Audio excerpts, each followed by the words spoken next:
shortly, but I'm going to give you a quick search, right? So you've got a bag. Have you got any needles or anything like that for your medication? Is Eddie still alive? Is he somewhere? If he is dead, we need to know where he is, William. Tell us where he is.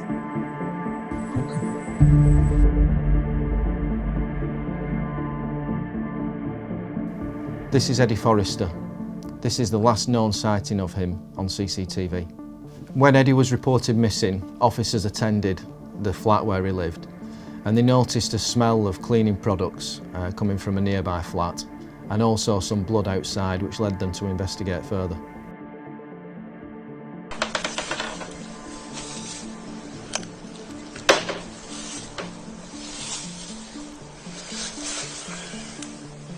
It smells strongly of like cleaning, like a TCP type fluid, something anyway. This flat belonged to William Wilkinson, and as a result of what we'd found, this now moved from being a missing from home inquiry to a murder investigation, and Wilkinson was the suspect. Our inquiries then focused on locating Wilkinson, which we did in the days that followed, and he was arrested in Cumbria. You've been arrested this morning for murder. The circumstances around that is that Edward Forrester has been reported missing. Apparent blood has been found at your home address, and you've been missing at the time of Edward's disappearance. In Wilkinson's interviews, he denied any involvement, denied knowing where Eddie was or that he'd caused any harm to him. So our work then was to piece together Wilkinson's movements over the 4 days since Eddie went missing and establish where he had been during that time. What clothing have you had with you when you've been travelling? No comment. Have you changed your clothes through that period? No comment. There's been some clothing seized from you. Blue hooded top, black tracksuit bottoms, blue sleeveless t-shirt. What can you tell me about that clothing? No comment. Now, those 2 blood marks have been analysed and a DNA profile has been obtained, which relates to the victim. How can you explain that? Why is his blood inside your house? Okay, is that because that you've assaulted him, killed him and disposed of the evidence but left some behind?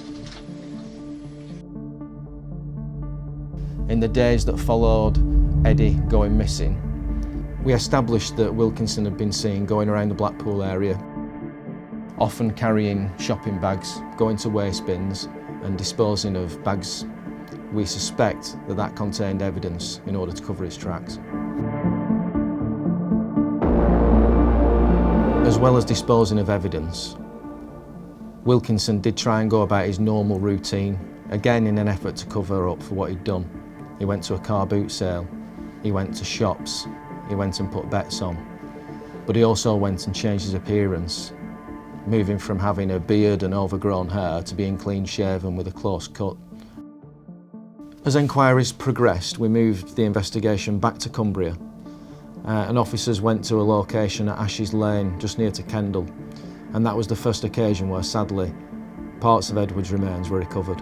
Further locations nearby were searched over the following days, and a number of other items of the body were recovered, which led us to conclude that Edward had been dismembered, and that had likely happened in the kitchen at Wilkinson's flat.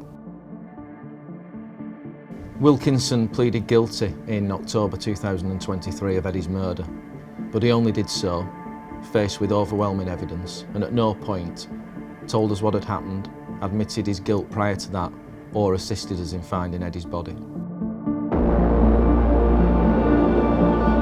For the family of Eddie, the news that he'd gone missing, which was so out of character, the news that we were then conducting a murder inquiry, and then the news when we started to recover the body parts and identified the fact that Eddie had been dismembered, was absolutely horrendous for them to have to deal with. This incident appears to have stemmed from a simple neighbour dispute between 2 men, one in his 60s, one in his 50s. Why it escalated to violence the way that it did, why Wilkinson struck Eddie on the head 10 times with a heavy stick and killed him, we don't know the reasons why.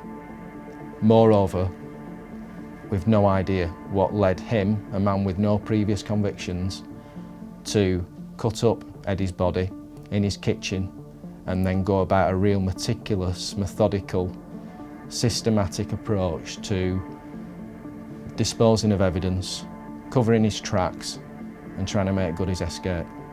He's now been sentenced to a term of life imprisonment, which will give him ample opportunity to reflect on what he did and the terrible ordeal that he's put and continues to put Eddie's family and friends through.